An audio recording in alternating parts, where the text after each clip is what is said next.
Hey guys, welcome back to Project Bodybuilding. Today we're still combing through my Arnold analysis, and for this video we will take a look at the second to last call out of the entire show. It was actually a two-man battle for third place, consisting of Brandon Curry and Andrew Jacked, who did receive that third place medal, leaving Brandon in fourth on the official scorecard. Honestly though, at times throughout the show I thought this could have been flipped, and if it's close enough to have these guys in a call out all by themselves, I think it's worth going over again. So let's take a look at the battle for third from the 2025 Arnold Classic, Brandon Curry versus Andrew Jacked. Remember, if you guys like these types of videos, be sure to hit the like button and subscribe for more.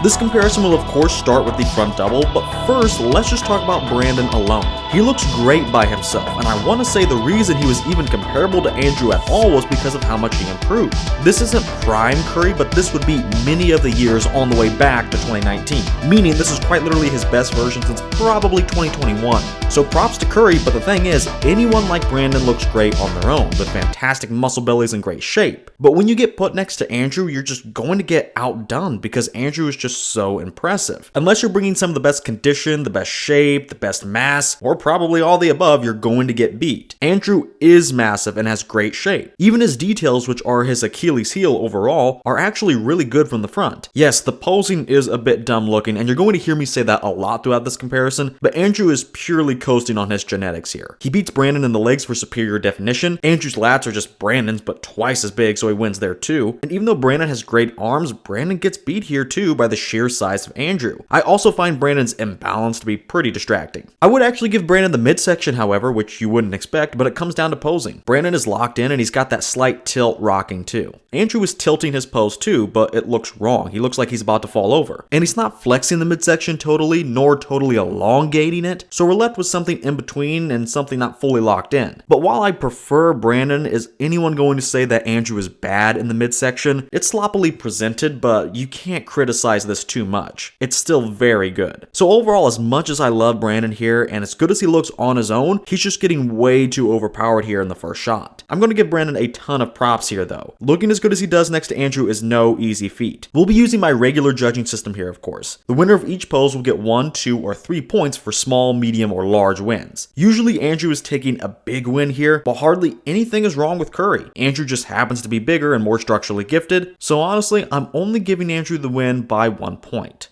The front lat spread is another pose that Andrew usually wins with ease, but against the veteran Brandon Curry, we have a surprisingly close pose on our hands. Brandon's balance is decent here since he brought the legs up, his lats are good, and his overall shape is too. Once again, he's great on his own, but next to Andrew Jacked, he is once again outdone. Andrew's legs and midsection are more detailed, his chest is better and not weird, the delts are bigger, and Andrew probably wins the arms too, he's just bigger. Now yes, he does have a serious posing flaw, his right lat wasn't opened up, and it is distracting. But to this I would say, look at Brandon's chest. It's like his right pec is invading the other. I've never seen that before on anybody else. And even Andrew's pinched lat is wider than either of Brandon's lats. And overall, there's just an insane level of structural dominance, and Andrew wins pretty much everything else too, body part wise and even detail wise. Again, Andrew's condition from the front is actually more than fine. So I'll still give him the pose, but it's just going to be another 1 point win, not only because Brandon's pose is very solid, but because Andrew's posing is directly affecting the centerpiece of this shot. Next we have the side chest, and I have a hot take. During the show, I didn't like Andrew's posing, I still don't. He made posing changes at this Arnold Classic, but they still need a lot of smoothing out to look decent. However, I think some of the posing choices, even though a little clunky, were the correct choices. Exhibit A is the side chest. The pose is still awkward, but the style of posing, where it's heading, where Andrew crunches down and bunches up, is a much better alternative to what he was doing. Here he actually doesn't look so lanky now, which was his main issue in this shot. Without that, he can once again coast on his insane genetics. The side leg between him and Brandon is basically a coin flip. Brandon is a couple percent sharper, but Andrew is massive and has decent lines too. They both actually sport good ab detail here too, which is great to see. Andrew does take the upper limb, he's bigger in both the shoulder and the arm, and really he's just as detailed. Even when we compare pecs to pecs, I have it going slightly over to Andrew. Brandon is not as full and as thick as he used to be, which is okay, he's still solid, but he does leave leave the door cracked open for Andrew. And if you just compare pecs to pecs, Andrew is very detailed and his far pec juts out just a bit more. So the individual pieces of this pose are close, with Andrew probably winning most of them, but then you have to consider his overall size advantage too. And with Brandon not having a big enough overall detail advantage, Andrew wins the pose. The posing does hurt him a lot in my opinion, and Brandon is incredibly solid, so we'll have another close victory, but that's my hot take. This victory is in fact going to Andrew Jacked. It's time for Brandon to try and make up some ground though. Here in the rear double we have a detail-centric shot, and that favors Curry since he has the conditioning advantage. Unfortunately, I do have to use a full call-out pick for this one because if I remember correctly, someone didn't hit this in their individual routine, so this was the second best option. And with that, not only does the criteria of the pose favor Curry, but the actual photo does as well. He's closer to the camera than Andrew. But some things are true regardless of the camera angle. Brandon's back for this shot is a bit more well-rounded. Make no mistake about it, his overall back is smaller than Andrew, and that's tough, but Brandon just has an overall denser and more conditioned back. This is most evident in the lower lat region. Brandon has great lower lats, or he had them. I haven't seen them in a good while, but he did bring them back for the show. Andrew's lats and lower back lack that tightness, the condition, and the density. Brandon also has great traps, a very solid upper back, and great arms and delts, but Andrew does win through those upper limbs. And then in the lower half, yeah, Brandon would easily be dwarfed here if Andrew and him were side by side, but the condition on Brandon probably pulls him ahead just based on what I can see here. He's not shredded out of his mind like Derek is, but even between Brandon and Andrew, there is a big gap in lower half conditioning. So with a small win in the lower half and a slightly bigger win in the upper half, he wins the pose. And since he wins both halves of the pose, why don't we go ahead and bump it up to a 2-point win for Curry. Next we have the rear lat spread, and for this shot I opted to use a screenshot from finals to get a head-on angle so no one would be handicapped here. First up for Brandon, I technically guess he wins the lower body again because he's sharper, and that is a clear difference. However, there's also a clear difference in terms of size. It's so bad that I could easily see this being a tie. Now for the back, we're not talking about the details as much here, now it's about width. And surprise, surprise, the 6'2" giant is wider. If he stood in front of Brandon, Andrew would completely eclipse him. Really, Brandon isn't even more detailed either. Look at Andrew's mid-back. Brandon does have the better traps though, but I believe I am forced to go with Andrew here, as complete and as sharp as Brandon is. He is once again getting overwhelmed by Andrew's width, but don't we all want to get overwhelmed by his width?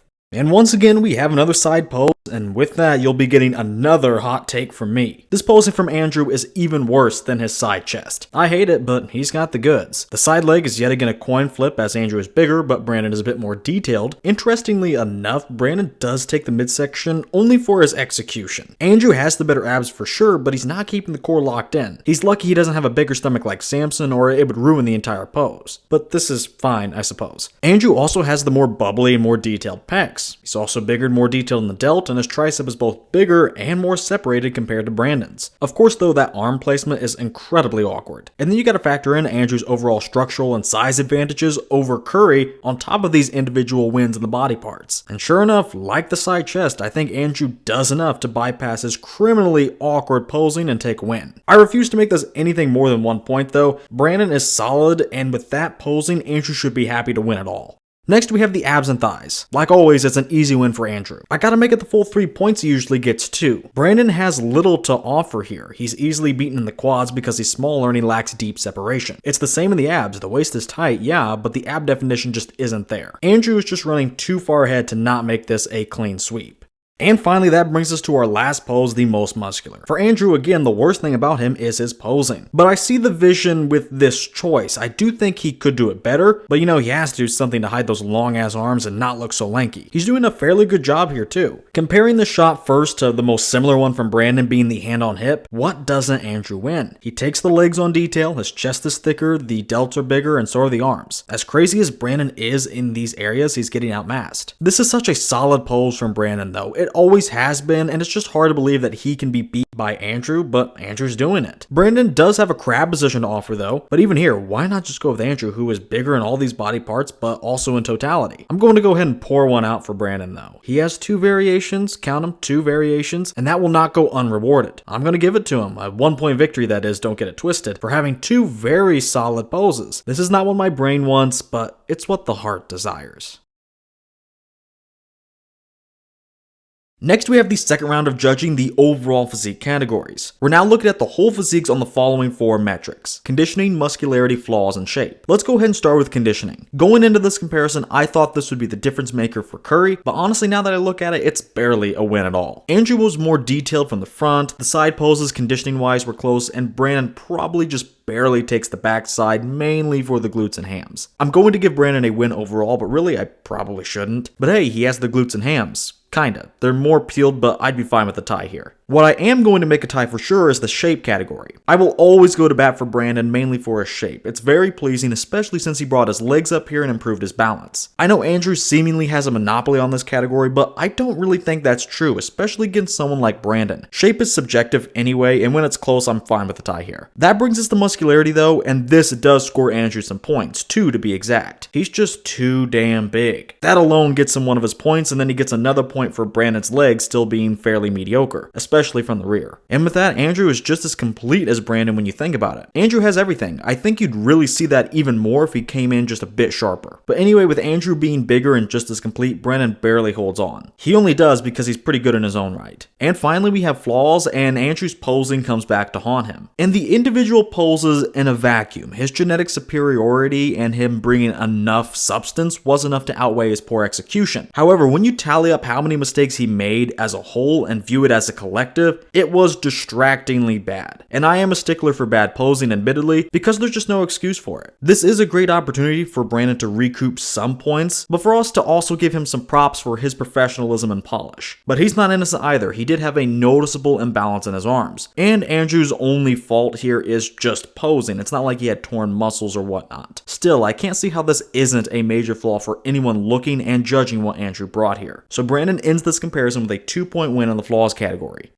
So actually, it turns out that this was not really close at all, despite me thinking it could be, and despite me thinking that it was during the actual show. For the final scores, Andrew finished with 60.1 points, with Brandon taking 39.9 points. That margin is pretty much just a standard win, but if I got away from the numbers and the scorecard and view this comparison more broadly, I'd give this one to Andrew by even more than the margin he actually won it by. Initially, I thought Brandon could win this because at prejudging when he came out, I was actually really surprised. He was not only on, but his legs definitely came up as well. And Brandon, with even half decent legs and conditioning, is an extremely dangerous bodybuilder. At the same time, while I watched Andrew, I was impressed as always, but the posing was really bugging me. I think during the show I said Andrew was probably placing ahead, which he did, but there was a solid argument for Brandon. But now I've changed my mind. After further examination, Andrew is just too big and really just as complete as Brandon, honestly even more so depending on how you view Brandon's legs. And as I look closer, I realized the gap in condition really wasn't that big at all. Not to mention, most of my thoughts were formed based on the prejudging, and the photos we used today were from prejudging, but Brandon was actually a little worse at the finals. So that kills any hope of what he might have accomplished at prejudging, and really, was he even more conditioned there at all? It's debatable. The hams and glutes are the only reason he won that category anyway. And finally, what callouts do these guys seem like they belong in more? Does Brandon look closer to the third callout than Andrew? Most definitely. A lot of people are even saying Andrew could have beat Samson, so there's that. At this point in time, even though Brandon did improve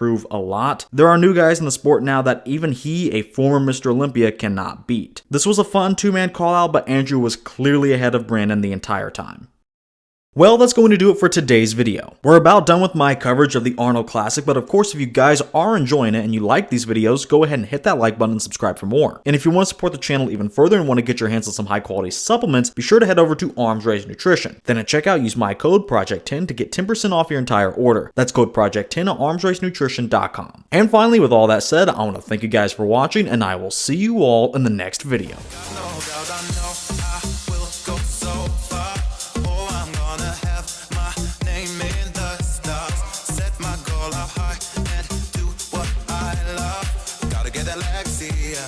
Gotta get that Lexia.